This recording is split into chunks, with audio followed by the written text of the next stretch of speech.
حضور علیہ السلام نے فرمایا کہ اگر کوئی شخص اتنا فقیر اور اتنا متقی ہو کہ اس کے نامہ اعمال میں قیامت والے دن 70 نبیوں کے اعمال رکھے جائیں. ادھر بھائی صاحب آپ کسی صحابی کا برابر نہیں ہو سکتے.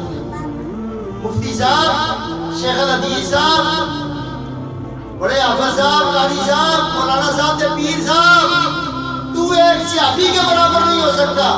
ادھر 70 نبیوں کے اعمال لے کر قیامت والے دن میدان محشر میں اللہ کی عدالت میں آ جائے اور اس کے اعمال میں اور کیا کیا ہو.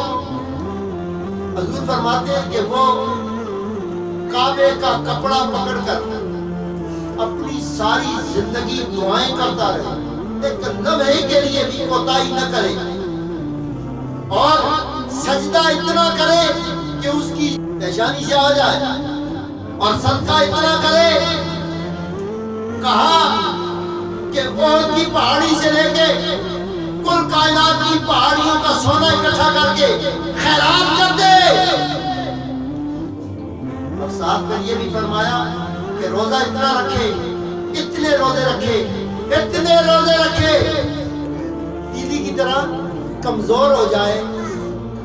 اور حضور علیہ السلام نے کہا ایسا شخص جب میدان محشر میں آئے گا، اگر اس کے دل میں رائی کے دانے کے برابر بھی علی کے لیے بغض ہوگا، حضور فرماتے ہیں وہ جنت میں نہیں جائے گا.